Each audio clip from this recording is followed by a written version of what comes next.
18 सितंबर 2016 की रात कश्मीर हर रोज की तरह चैन की नींद सो रहा था। धीरे धीरे ठंडी हवा बह रही थी जिसने मौसम को सर्द बना रखा था। बारामूला जिले के उरी सेक्टर में स्थित इंडियन आर्मी के हेडक्वार्टर में भी सर्द हवाओं की सरसराहट के सिवा सब कुछ शांत था। ज्यादातर जवान अपनी ड्यूटी पूरी करके आराम कर रहे थे। सब इस बात से अनजान थे कि अब से बस थोड़ी देर बाद कुछ ऐसा भयानक होने वाला है जो पूरे देश को झकझोर कर रख देगा। उस रात अपने खतरनाक मंसूबे के साथ जैश ए मोहम्मद के 4 आतंकी रात के सन्नाटे में चुपचाप भारतीय सीमा की ओर बढ़ रहे थे। वो एलओसी पर लगी कंटीले तारों की फेंस को काटकर उरी में एंटर कर जाते हैं। वहाँ से महज 12 किलोमीटर की दूरी पर इंडियन आर्मी का ब्रिगेड हेडक्वार्टर्स बना हुआ था। चारों आतंकियों ने 12 किलोमीटर का ये रास्ता इतनी चालाकी से पार किया कि उनके घुसने की किसी को खबर तक नहीं लगी। ये चारों आतंकी AK-47 राइफल्स और ग्रेनेड से लैस थे, जिनका इरादा यहाँ भारतीय सैनिकों और उनके फ्यूल डंप में रखे सैकड़ों ऑयल बैरल्स को निशाना बनाकर भारी तबाही मचाने का था। आतंकियों ने हमले के लिए ये दिन भी काफी सोच समझ कर चुना था, क्योंकि उस दिन वहाँ बिहार रेजिमेंट और डोगरा रेजिमेंट दोनों की ही बटालियन मौजूद थी। दरअसल इस ब्रिगेड में तैनात रेजिमेंट पीर पंजाल की ऊंची चोटियों की सुरक्षा करती है, जिसे हर 2 साल में किसी दूसरी रेजिमेंट से बदल दिया जाता है। ऐसे में डोगरा रेजिमेंट की 10वीं बटालियन के 2 साल खत्म हो रहे थे और बिहार रेजिमेंट की 6ठी बटालियन उनकी जगह लेने आई हुई थी। नए जवानों को वहाँ के इलाकों की जानकारी और जरूरी ट्रेनिंग देने के लिए डोगरा रेजिमेंट के जवान भी कुछ और दिनों के लिए उनके साथ रुके हुए थे। इस वजह से वहाँ सैनिकों की संख्या बाकी दिनों से ज्यादा थी और इसलिए आतंकियों ने हमले के लिए ये दिन चुना था। सैनिकों की ज्यादा तादाद होने की वजह से बिहार रेजिमेंट के कुछ जवान टेम्पररी टेंट में सो रहे थे कि तभी सुबह 5:30 बजे आतंकियों ने उन पर ग्रेनेड्स और गोलियों की बौछार कर दी। केवल 3 मिनट में जवानों के टेंट पर 17 ग्रेनेड्स फेंककर यहाँ भयंकर आग लगा दी गई। कुछ ही समय में उसी आग में बुरी तरह झुलसकर 13 जवान शहीद हो गए। टेंट्स के पास जो फ्यूल स्टोरेज एरिया था, जहां 200-200 लीटर के सैकड़ों ऑयल बैरल्स रखे हुए थे, वहां भी आतंकियों ने एक ग्रेनेड फेंका, जिससे वहां एक जोर का धमाका हुआ और आग चारों तरफ फैल गई। तभी डोगरा रेजिमेंट के एक 19 साल के जवान की नजर उन चारों आतंकियों पर पड़ी। उन्हें देखते ही वो अकेले ही चारों आतंकियों से भिड़ गया और जल्द ही एक आतंकी को मौत के घाट उतार दिया। इस खूनी हलचल और आगजनी को देख और भी कई जवान वहां पहुंचे, जिन्होंने आतंकियों को निशाना बनाना शुरू कर दिया। अपनी जान बचाने के लिए आतंकी चारों तरफ फैले धुएं का फायदा उठाकर 2nd फ्लोर पर बनी बैरक में जाकर छुप गए। वहां भारतीय जवानों और आतंकियों के बीच लगभग 6 घंटे तक गोलीबारी हुई, जिसमें भारतीय जवानों ने बाकी बचे 3 आतंकियों को भी मार गिराया। इस पूरे हमले में जहां 18 सैनिकों ने अपनी जान गंवाई, तो वहीं करीब 30 जवान बुरी तरह से घायल हो गए थे। उरी में हुआ ये टेररिस्ट अटैक भारतीय सेना पर अब तक का सबसे बड़ा आतंकी हमला था। अपने 18 जवानों को खोने से पूरा देश सदमे और गुस्से में था। आतंकियों के पास मिले हथियार और GPS सेट साफ गवाही दे रहे थे कि आतंकी पाकिस्तान से आए थे। इसके बाद देश भर में आतंक और पाकिस्तान के खिलाफ ऑल आउट वॉर की मांग जोर पकड़ने लगी थी। इससे 8 महीने पहले 1 जनवरी 2016 को भी पठानकोट एयरबेस पर 6 आतंकियों ने ऐसा ही एक आत्मघाती हमला किया था, जिसमें 6 भारतीय सैनिकों को अपनी जान गंवानी पड़ी थी। एक ही साल में दो आतंकी हमलों से भारत सरकार को समझ आ चुका था कि आतंकियों को उन्हीं की भाषा में जवाब देना पड़ेगा। इसके बाद भारतीय सेना उरी अटैक के जवाब में एक ऐसी सर्जिकल स्ट्राइक को अंजाम देने वाली थी, जिसकी गूंज से पाकिस्तान और उसके आतंकियों के होश उड़ने वाले थे। इंडियन आर्मी इस बार वो करने जा रही थी जो इससे पहले कभी नहीं हुआ था। इस बार भारतीय सेना LOC को पार कर दुश्मन को उसके ही घर में घुसकर मौत के घाट उतारने वाली थी। सेना पर आतंकवादियों ने अब तक का सबसे बड़ा हमला किया। 4 militants snuck up to the army base. Counteraction 4 terrorists have been eliminated as we salute the sacrifice of 17 soldiers who were martyred in the operations.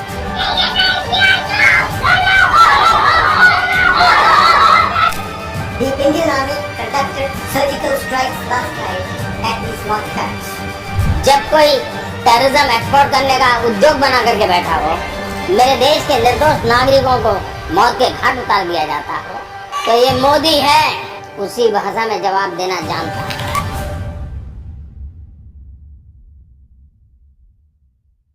Uri में हुए इस आतंकी हमले और इसमें शहीद हुए 18 सैनिकों की खबर से भारत सरकार और भारतीय सेनाओं में हड़कंप मचा हुआ था। हमले के तुरंत बाद डिफेंस मिनिस्टर मनोहर पारिकर और आर्मी चीफ दलबीर सिंह सुहाग ने श्रीनगर पहुंचकर पूरी स्थिति का जायजा लिया। उस समय लेफ्टिनेंट जनरल सतीश दुआ कश्मीर कोर के कमांडर थे, इसलिए इस हमले की पूरी ब्रीफिंग उन्होंने ही डिफेंस मिनिस्टर को दी। सतीश दुआ इस हमले की वजह से बेहद आहत थे। वो चाहते थे कि सीमा पार से बार बार हो रहे इन आतंकी हमलों का जवाब सैन्य कार्रवाई से दिया जाए। इसलिए उन्होंने डिफेंस मिनिस्टर से कहा कि सर, अगर आप हाँ कह दें तो भारतीय फौज LOC को पार कर आतंकियों और उनके ठिकानों का वो हाल करेगी जो उन्होंने किसी बुरे सपने में भी नहीं सोचा होगा। डिफेंस मिनिस्टर मनोहर पारिकर हर पहलू को ध्यान में रखकर हर एक पॉसिबिलिटी के बारे में जानना चाहते थे। उन्होंने सतीश दुआ से कहा कि सीमा पार इस सैन्य कार्रवाई में वहां के किसी भी आम नागरिक की जान ना जाए और साथ ही इस ऑपरेशन को अंजाम देने वाले किसी भी इंडियन सोल्जर की कैजुअलिटी ना हो। इस पर सतीश दुआ ने जवाब दिया कि आम नागरिकों की सुरक्षा की गारंटी तो दी जा सकती है, लेकिन युद्ध में सिपाहियों की जिंदगी की कोई गारंटी नहीं होती। उरी में अपने जवानों की दर्दनाक मौत से डिफेंस मिनिस्टर भी आतंकियों का खात्मा चाहते थे, इसलिए काफी सोच विचार के बाद उन्होंने मराठी में केवल एक शब्द कहा, बरोबर। जनरल दुआ के लिए इतना जवाब काफी था। अब बस केवल सरकार की तरफ से फाइनल सिग्नल का इंतजार था। इस बीच सेना ने जवाबी कार्रवाई के लिए अपनी तैयारी शुरू कर दी। आतंकी पाकिस्तान से आए थे, इसलिए भारत सरकार पहले पाकिस्तान से इस हमले को लेकर जवाब चाहती थी।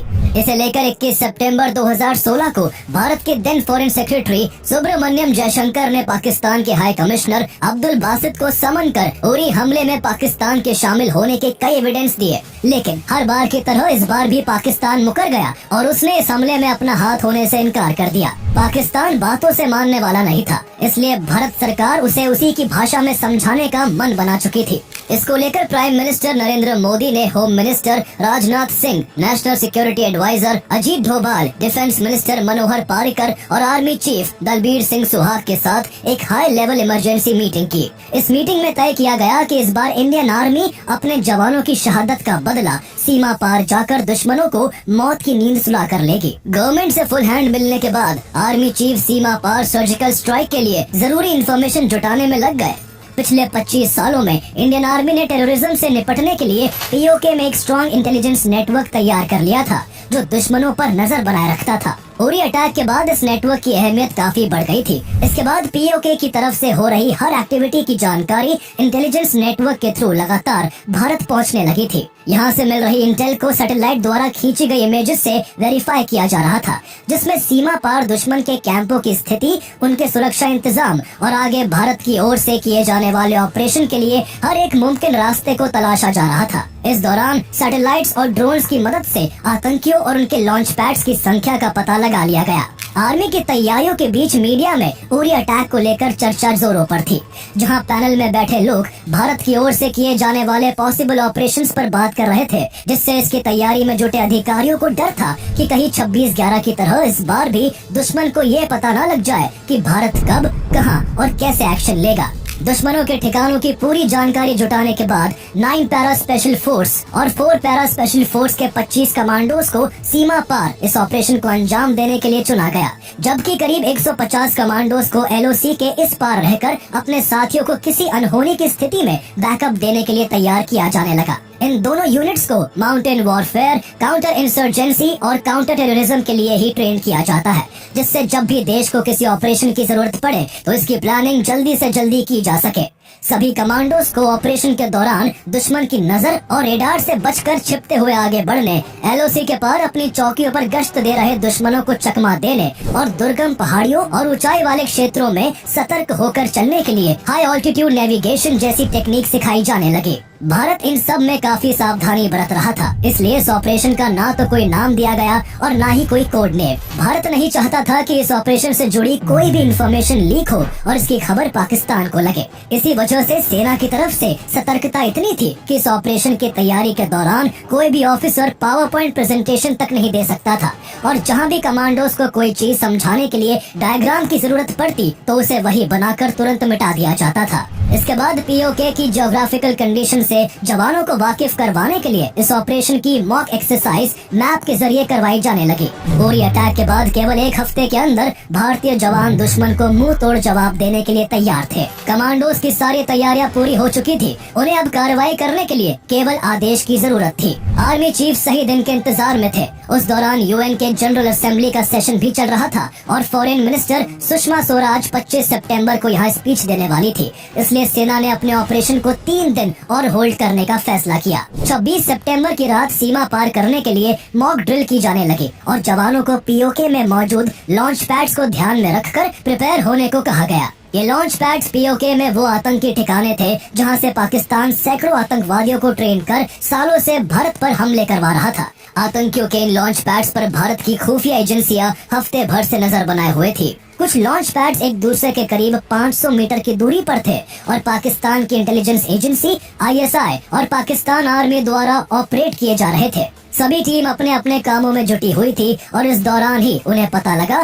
कि इन लॉन्च पैड से कुछ दूरी पर पाकिस्तान आर्मी की 8 पोस्ट है। उरी अटैक के वक्त यहाँ पाकिस्तान की तरफ से काफी हलचल देखी जा रही थी, लेकिन हमले के बाद उन सभी पोस्ट में पाकिस्तानी आर्मी की तरफ से कोई एक्टिविटी नहीं थी। इसलिए भारतीय सेना ने फिर से एक्टिव होने से पहले ही यहाँ ऑपरेशन को अंजाम देना चाहती थी। कमांडोज द्वारा लगातार कई दिनों की जबरदस्त तैयारी के बाद आखिरकार 28 सितंबर का दिन आ गया। सर्जिकल स्ट्राइक के लिए 28 सितंबर की रात का वक्त चुना गया। इसकी जानकारी सेना और सरकार के केवल कुछ ही चुनिंदा लोगों को दी गई। एक ही समय पर भारत की 2 यूनिट्स पीओके के अंदर एक दूसरे के करीब 250 किलोमीटर की दूरी पर ऑपरेशन को अंजाम देने वाली थी। इसलिए सभी कमांडोज को सबसे पहले हेलीकॉप्टर से एलओसी के पास पहुंचाया जाना था। इस ऑपरेशन के लिए पीओके के भिम्बर, केल, हॉट स्प्रिंग और लीपा में सिचुएटेड 7 लॉन्च पैड्स की निशानदेही की गई थी, जो एलओसी से लगभग 3 किलोमीटर की दूरी पर थे। पीओके के अंदर दाखिल होते ही दोनों यूनिट्स को 3 से 4 टीमों में डिवाइड होकर इन टारगेट्स तक पहुंचना था। ऑपरेशन से पहले कुछ रिकॉनिसेंस पार्टीज को उन जगहों की रेकी के लिए आगे भेजा गया, जिनका काम ऑपरेशन को अंजाम देने वाली दोनों यूनिट्स को आगे के खतरों से अवेयर करवाकर उन्हें सुरक्षित रास्ता प्रोवाइड करना था। ऐसे में इन पार्टीज को लग रहा था कि उन्हें रात के वक्त लौटने के आदेश दे दिए जाएंगे, लेकिन ऑपरेशन के शुरू होने के बाद उन्हें मेन टीम के साथ मर्ज कर आगे बढ़ने का आदेश दिया गया। इस डिसीजन के चलते ऑपरेशन में शामिल कमांडोज की संख्या बढ़ गई, जिससे वो और भी ज्यादा इफेक्टिवनेस और कोऑर्डिनेशन के साथ अपने मिशन को अंजाम दे सकते थे।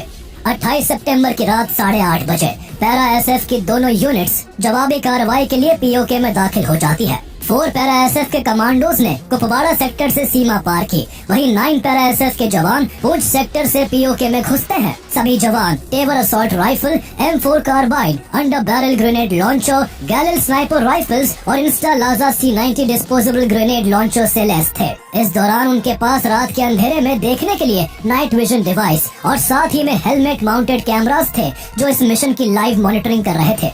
इसके अलावा एक ड्रोन भी कमांडोज के साथ साथ चल रहा था, जो इस पूरे ऑपरेशन की डायरेक्ट फीड कमांड सेंटर तक पहुंचा रहा था। पीओके में एंटर करते ही दोनों यूनिट्स के सभी कमांडोज पूरी सावधानी से अपने अपने रास्ते पर आगे बढ़ रहे थे, क्योंकि थोड़ी सी भी चूक पूरे ऑपरेशन को फेल कर सकती थी। सभी कमांडोज को इंटरसेप्शन से बचने के लिए रेडियो कम्युनिकेशन की सख्त मनाही थी। इसके बजाय उन्हें शॉर्ट रेंज के वॉकी टॉकी का इस्तेमाल करना था। कमांडोज इतने हाईली स्किल्ड थे कि ऐसी सिचुएशन में भी उन्हें तालमेल बैठाने में कोई दिक्कत नहीं आ रही थी। कुछ दूर चलने के बाद पहली यूनिट एक ऐसे मोड़ पर पहुंची जहां से टारगेट वाली जगह के लिए 2 रास्ते जाते थे। एक रास्ता छोटा था, लेकिन वो एक गांव के बहुत नजदीक से होकर जाता था, जबकि दूसरा रास्ता थोड़ा लंबा था लेकिन ज्यादा सूटेबल था। इसकी इंफॉर्मेशन कमांड सेंटर तक पहुंचाई गई, जहां मौजूद ऑफिसर सही रास्ते के चुनाव को लेकर कंफ्यूज थे कि कमांडोज को किस रास्ते से आगे बढ़ाया जाए। समय तेजी के साथ निकलता जा रहा था और फैसला जल्दी लेना था, इसलिए तय हुआ कि लंबे रास्ते को तरजीह दी जाए, क्योंकि गांव वाले रास्ते में अगर कमांडोज को देख एक कुत्ता भी भौंक देता तो पाकिस्तानी आर्मी को भारतीय कमांडोज की लोकेशन का पता चल सकता था और एक झटके में सारा प्लान चौपट हो सकता था। इसके बाद सभी कमांडोज पैदल ही दूसरे रास्ते पर आगे बढ़ते रहे। इसी रास्ते को फॉलो करते हुए थोड़ी देर बाद सभी घने जंगल में दाखिल हो गए, जो काफी डेंजरस था और जहां आतंकी जमीन के अंदर माइंस बिछा कर रखते थे। कठिन परिस्थितियों के बावजूद कमांडोज एक एक कदम फूंक फूंक कर रख रहे थे। अब उन्हें बस एक ही चीज का इंतजार था और वो था अपने साथियों का इंतकाम, जिसे जल्द ही दुश्मन अपनी जान देकर चुकाने वाले थे। सभी कमांडोज अपनी अपनी पोजीशन लेने के लिए आगे बढ़ ही रहे थे कि तभी पाकिस्तान की आर्मी पोस्ट की तरफ से उस एरिया को लाइट अप करने के लिए इल्यूमिनेशन राउंड्स फायर शुरू हो गए। पूरा इलाका रोशनी से जगमगा उठा। ये देखकर भारतीय कमांडोज के पैर जहां थे वहीं रुक गए। सभी के दिल में एक ही डर था कि अगर देख लिए गए तो कहीं पूरा ऑपरेशन चौपट ना हो जाए। ऐसी सिचुएशन में उन्हें तुरंत ऑपरेशन की शुरुआत करनी पड़ती, जिसके लिए वो अभी सही पोजीशन में नहीं थे। दरअसल ये पाकिस्तान की तरफ से एक रूटीन राउंड्स फायरिंग थी, जिसे हर रात दोहराया जाता था ताकि वो रात के वक्त अपने दुश्मनों की ओर से होने वाली किसी भी एक्टिविटी को पहले से भांप सके। कुछ देर के इंतजार के बाद अचानक पाकिस्तान की ओर से ये इल्यूमिनेशन राउंड्स फायरिंग रुक गई, लेकिन यूनिट कमांडर ने सेफ्टी को इंश्योर करने के लिए 20 मिनट और इंतजार करने का निर्णय लिया। इसके बाद पहली यूनिट 2 हिस्सों में बंटकर अपने अपने टारगेट की ओर बढ़ने लगी। रात के घने अंधेरे में भी उनके हौसले 7वें आसमान पर थे और दिल में देश के लिए कुछ बड़ा कर गुजरने की तमन्ना थी। सभी कमांडोज पेट के बल रेंगते हुए दुश्मन के लॉन्च पैड के करीब आ गए थे। रात ढलने को थी, अंधेरा छटने लगा था और टारगेट खुली आंखों से सामने दिखाई दे रहा था। बस देरी थी कमांड सेंटर से ऑपरेशन को शुरू करने के ग्रीन सिग्नल की। पूरे ऑपरेशन को भारत में बैठकर मॉनिटर कर रहे आर्मी के कमांड सेंटर ने टारगेट पर अटैक की मंजूरी दे दी। तभी पहली यूनिट के कमांडर ने अपने नाइट विजन डिवाइस से लॉन्च पैड्स के पास पहरा दे रहे 2 आतंकियों को डिटेक्ट कर लिया। ऐसे में 2 कमांडोज ने बाकी के साथियों को बैकअप देने का काम किया और अपनी जगह से ही पहरा दे रहे आतंकियों पर अंधाधुंध फायरिंग शुरू कर दी, जिससे बाकी कमांडोज तेजी के साथ बिना किसी रुकावट के आगे बढ़ते चले गए।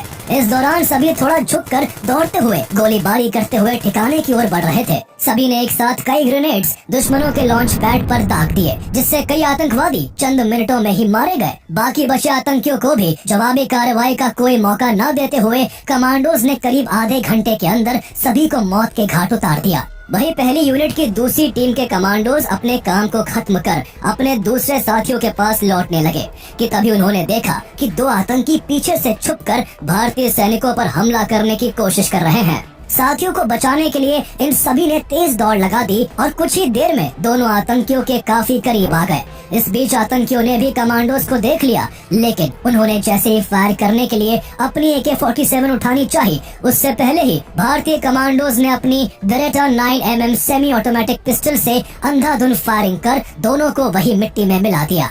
पहली यूनिट अपने इरादों में सफल हो चुकी थी। टीम लीडर ने इस ऑपरेशन में शामिल अपनी यूनिट के सभी साथियों को काउंट किया। सभी एकदम सुरक्षित थे।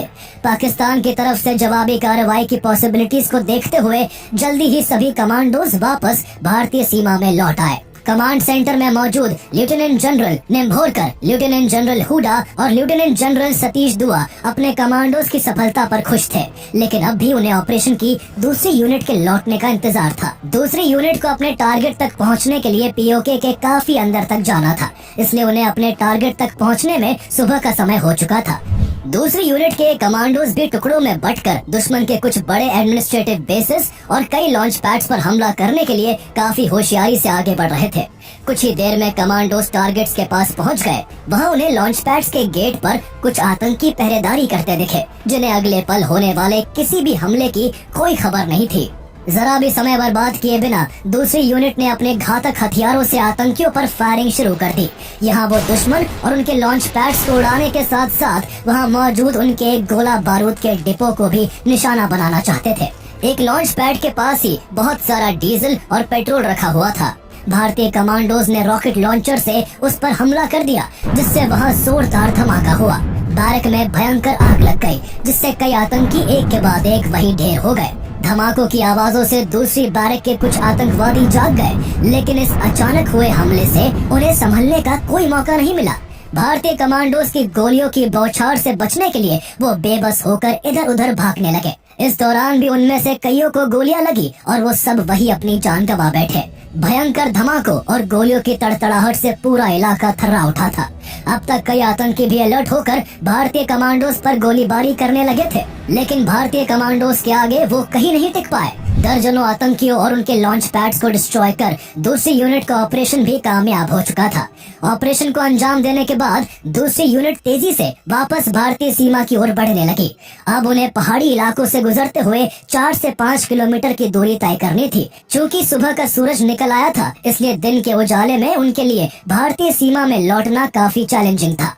उधर भारत में कमांड सेंटर में मौजूद ऑफिसर्स काफी चिंतित थे और उनके मन में तरह तरह के सवाल उठने लगे थे। उन्हें डर था कि कहीं भारत के ऑपरेशन की खबर लगते ही पाकिस्तान अपनी एयरफोर्स का इस्तेमाल ना कर ले। ऐसे ही कई अंदेशों के बीच तेजी से लौट रहे कमांडोज में से एक का पैर लैंडमाइन पर पड़ गया, जिसमें 2 कमांडोज घायल हो गए। हालांकि चोट ज्यादा गंभीर नहीं थी, इसलिए बाकी के कमांडोज ने उन्हें सहारा देते हुए बिना रुके भारतीय सीमा की ओर बढ़ना जारी रखा। LOC के पास भारतीय सीमा में बैकअप टीम के पैरा कमांडोज अपने साथियों के लौटने का बेसब्री से इंतजार कर रहे थे। कुछ ही देर बाद उन्हें LOC की तरफ बढ़ते कमांडोज दिखाई देने लगे। वो बस LOC के पास पहुंचने ही वाले थे कि तभी पाकिस्तान की तरफ से गोलीबारी की जाने लगी। बैकअप टीम ने अपने साथियों को सेफली एंटर कराने के लिए तुरंत आगे बढ़कर मोर्चा संभालते हुए पाकिस्तानी सैनिकों पर भयंकर फायरिंग शुरू कर दी। इस गोलीबारी में पाकिस्तान के 2 सैनिक मारे गए, जबकि कई सैनिक बुरी तरह जख्मी हो गए। भारतीय कमांडोज के इस दमदार एक्शन के चलते बाकी पाकिस्तानी सैनिक भी उल्टे पांव लौटने को मजबूर हो गए। इससे दूसरी यूनिट भी भारतीय सीमा में सुरक्षित लौटने में सफल रही। पूरे ऑपरेशन के दौरान भारत की तरफ से एक भी कैजुअलिटी देखने को नहीं मिली। जो 2 सैनिक घायल हुए थे, उन्हें लौटने के तुरंत बाद हेलीकॉप्टर से श्रीनगर ले जाया गया, जहां ट्रीटमेंट के बाद उन्हें बचा लिया गया। पाकिस्तान और उसके स्पॉन्सर्ड आतंकियों को मुंह तोड़ जवाब देकर भारतीय सैनिकों के दिल को कुछ ठंडक मिली। इससे उरी अटैक में शहीद हुए सैनिकों का दुख तो कभी कम नहीं हो सकता था, लेकिन LOC के पार हुए इस ऑपरेशन से सेना को तसल्ली हो गई थी कि उन्होंने अपने साथियों का बदला ले लिया है। सभी के चेहरे पर खुशी थी और उनके आंखों में देशभक्ति की भावना साफ झलक रही थी। ऑपरेशन में शामिल सभी पैरा SF कमांडोज ने एक दूसरे को गले से लगाकर अपनी खुशी जाहिर की। कमांड सेंटर में मौजूद ऑफिसर्स भी एक दूसरे को बधाई दे रहे थे। इस पूरे ऑपरेशन को कमांडोज ने कितने फोकस तरीके से अंजाम दिया था, इसका अंदाजा इसी से लगाया जा सकता है कि जब ऑपरेशन में शामिल दोनों यूनिट्स के कमांडर्स से पूछा गया कि आखिर ऑपरेशन में कितने पाकिस्तानी आतंकवादी मारे गए, तो उन्होंने बड़ी सहजता से जवाब दिया कि उनका काम आतंकियों और उनके ठिकानों को तहस नहस करना था, न कि डेड बॉडीज की गिनती करना। बाद में सैटेलाइट से कैप्चर की गई इमेजेस से पता चला कि पूरे ऑपरेशन के दौरान 38 से 40 आतंकवादी मारे गए और वहां मौजूद सभी आतंकी ठिकानों और उनके हथियारों को पूरी तरह से नेस्तनाबूद कर दिया गया। जल्द ही सफल ऑपरेशन की जानकारी गवर्नमेंट तक भी पहुंच गई। ऑपरेशन की सफलता की खबर सुनकर डिफेंस मिनिस्टर मनोहर पारिकर ने लेफ्टिनेंट जनरल सतीश दुआ और उनकी टीम को इस शानदार उपलब्धि के लिए बधाई दी। इसके बाद director general of military operations DGMO lieutenant general Ranbir Singh ने पाकिस्तान के अधिकारियों को भारत के इस ऑपरेशन की जानकारी दी। इस दौरान उन्होंने स्पष्ट रूप से कहा कि भारत इस कॉन्फ्लिक्ट को और आगे बढ़ाना नहीं चाहता, लेकिन अगर पाकिस्तान ने इसके जवाब में कोई कार्रवाई की तो भारत उसे मुंह तोड़ जवाब देगा। इसके बाद DGMO lieutenant general Ranbir Singh ने मीडिया के सामने प्रेस कॉन्फ्रेंस कर भारत के इस ऑपरेशन की पूरी जानकारी साझा की। The Indian Army conducted surgical strikes last night at these launch pads.